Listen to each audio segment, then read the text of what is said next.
Divine Reading 1 John 3:18-24. As we read the passage slowly, let us notice the call to love in action and assurance before God. NKJV 1 John 3:18-24. My little children, let us not love in word or in tongue, but in deed and in truth. And by this we know that we are of the truth, and shall assure our hearts before Him. For if our heart condemns us, God is greater than our heart and knows all things. Beloved, if our heart does not condemn us, we have confidence toward God, and whatever we ask, we receive from Him, because we keep His commandments and do those things that are pleasing in His sight. And this is His commandment, that we should believe on the name of His Son Jesus Christ and love one another as He gave us commandment. Now he who keeps His commandments abides in Him, and He in him. And by this we know that He abides in us, by the Spirit whom He has given us. NIV 1 John 3:18-24. Dear children, let us not love with words or speech, but with actions and in truth. This is how we know that we belong to the truth, and how we set our hearts at rest in His presence.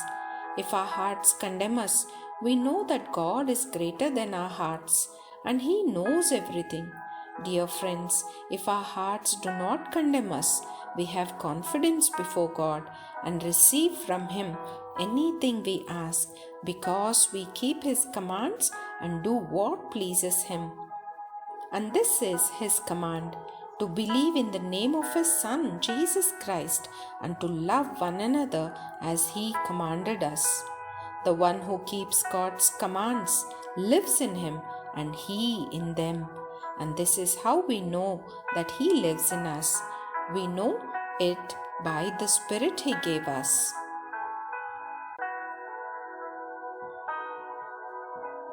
Message version 1 John 3:18-24. My dear children, let's not just talk about love. Let's practice real love.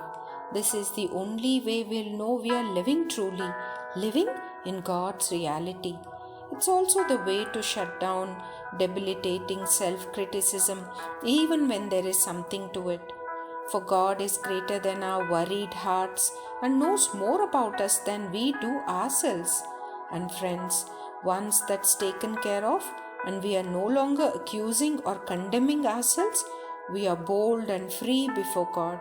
We are able to stretch our hands out and receive what we asked for, because we are doing what He said, doing what pleases Him. Again, this is God's command, to believe in His personally named Son, Jesus Christ.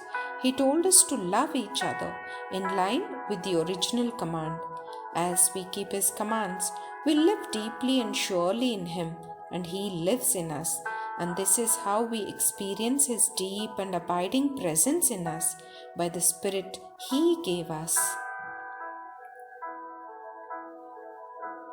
Let us reflect. Where is God inviting me to express love through concrete actions?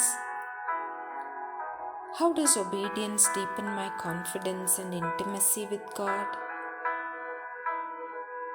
Let's go to Him in prayer. Father, help me love not just in words, but in truth and action. Quiet my heart before You and assure me of Your presence. Teach me to live in obedience and love. Amen. As we rest in God's abiding presence, let us be attentive to the Spirit within, confirming that we belong to Him.